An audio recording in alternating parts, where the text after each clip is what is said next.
साथियों नमस्कार, आप देख रहे हैं स्टॉक प्रॉफिट इंडिया। चैनल में पहली बार आए हैं तो सब्सक्राइब करें। आज का वीडियो कुछ स्पेशल होने वाला है।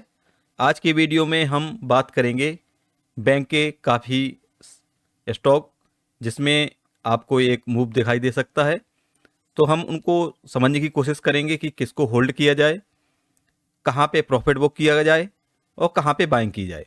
पहले ही डिस्क्लेमर देना चाहेंगे कि किसी भी स्टॉक के लिए हमारी कोई रिकमेंडेशन नहीं है। आप अपनी स्टडी स्वयं करें तभी निवेश करें। तो शुरुआत करते हैं निफ्टी बैंक से। कल के वीडियो में हमने निफ्टी बैंक में बताया था कि 53,300 का लेवल आपके लिए एक सपोर्ट का लेवल बनेगा और उसके ऊपर जब तक मार्केट है तो आपको एक अच्छा मूव देखने को मिलेगा और वो मूव आज देखने को मिल भी रहा है। तो यहाँ पे 53,254 पे करंट प्राइस चल रहा है और बात करें तो 54,000 तक, यानी 53,000 और 940 के आसपास तक, यहाँ तक कोई रेजिस्टेंस नहीं दिखाई देती है। तो यहाँ एक अच्छा गैप है प्ले करने के लिए। तो ये हुई निफ्टी बैंक की बात। अब देखते हैं हम स्टॉक कि किस स्टॉक में यहाँ पे हमें मौका है या किस में धोखा है। तो सबसे पहला स्टॉक है HDFC बैंक, जो कि प्राइवेट सेक्टर में लीडर है। HDFC बैंक में हमने ऑलरेडी 1635 जब ये यहाँ पे आसपास चल रहा था तब हमने इसका रिव्यू किया था और उस समय हमने इसका टारगेट दिया था, जो कि टारगेट अभी भी मेंशन है 1992 का। तो 1992 अभी भी हमारा वही टारगेट है। ये 1992 तक जाता हुआ दिखाई दे रहा है। इसके पीछे हमने टेक्निकल स्टडी भी की है और साथ में हमने फंडामेंटल भी स्टडी की है। उन सभी चीज़ों को हमने बारीकी से स्टडी किया है, जैसे कि NPA, NIM, इन सब चीज़ों का रेशियो देखकर हमने ये टारगेट निकालने की कोशिश की है। तो यहाँ पे जो आप ये ट्रेंड लाइन देख रहे हैं, इस ट्रेंड लाइन का ये सपोर्ट लेके आगे बढ़ेगा, तब तक ये स्टॉक सेफ है। तो इसमें ये जो ट्रेंड लाइन है, ये ट्रेंड लाइन ही इसका सपोर्ट का काम करेगी। दूसरा स्टॉक है SBI, और SBI को भी हमने एक वीडियो में कवर किया था और जब ये 820 के आसपास था, तो ये वो इलाका है जब हमने इसका रिव्यू किया था, वहाँ से इसमें एक तेज़ी दिखाई दी थी और वापस इसने वही सपोर्ट लेके फिर से एक तेज़ी यहाँ पे दिखाई दे रही है। तो यहाँ पे यदि ये लेवल टूटता है, जो कि है इसका 865 का, तो 865 का लेवल टूटने के बाद इसमें भी आपको एक अच्छा मूव दिखाई देगा और इसका जो रेजिस्टेंस निकलेगा वो 1040 के आसपास निकलेगा। तो 1040 तक के लिए स्टेट बैंक को आप स्टडी कर सकते हैं। तीसरा स्टॉक है ICICI बैंक, और जैसा कि आप चार्ट में देख रहे हैं कि ऊपर से जो रेजिस्टेंस का काम कर रही थी ये लाइन, इसके पास स्टॉक जाता था और वापस नीचे जो है एक चैनल में ये स्टॉक बंधा हुआ था और आगे की तरफ चैनल नैरो होता जा रहा है। तो जब ऐसी स्थिति कभी किसी स्टॉक में बनती है तो वहाँ पे एक टेक्निकली स्ट्रेंथ दिखाई देता है। तो वही स्ट्रेंथ ICICI बैंक में भी दिखाई दे रहा है। आज इसका ब्रेकआउट हो चुका है, ट्रेंड लाइन के ब्रेकआउट के ऊपर ये ट्रेड कर रहा है। अब जो इसमें पहला रेजिस्टेंस होगा वो 1357-58 के आसपास होगा। तो वहाँ पे देखने की ज़रूरत होगी कि वहाँ पे क्या स्थिति होती है। यदि 1357 के ऊपर ये सस्टेन करता है तो ये फिर 1500 की तरफ ये स्टॉक जाता हुआ दिखाई देगा।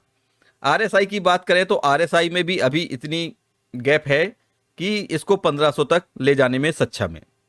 नेक्स्ट स्टॉक है एक्सिस बैंक। एक्सिस बैंक को हमने ऑलरेडी कवर किया हुआ है। आप यदि हमारे वीडियो लगातार देखते हैं तो उसमें ये चीज़ आपको मिल जाएगी। तो यहाँ पे यदि हम एक्सिस बैंक की बात करें तो एक्सिस बैंक का ये एक सपोर्ट एरिया है जो कि है 1120 का, और जो इसका फाइनल सपोर्ट है वो ये ट्रेंड लाइन का काम करेगी। ये ट्रेंड लाइन है 1075 के आसपास निकलेगी और 1075 इसका फाइनल सपोर्ट होगा। ऊपर जाने के लिए इसको ट्रेंड लाइन को ब्रेक करना होगा, तो जब तक के लिए इसमें समय लग सकता है, और जैसे ही ये अपने ट्रेंड लाइन को ब्रेक करता है तो ये स्टॉक आपको 1400 की तरफ दिखाई देगा।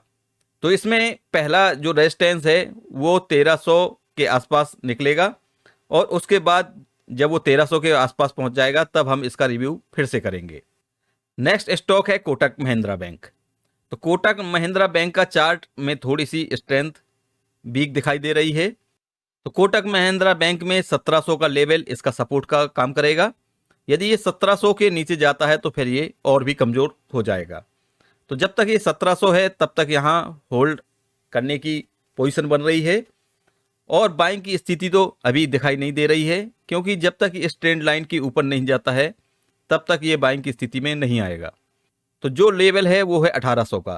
तो 1800 के लेवल के ऊपर चलना इसका ज़रूरी है, तभी इसके चार्ट में स्ट्रेंथ आएगी। नेक्स्ट स्टॉक है इंडसइंड बैंक।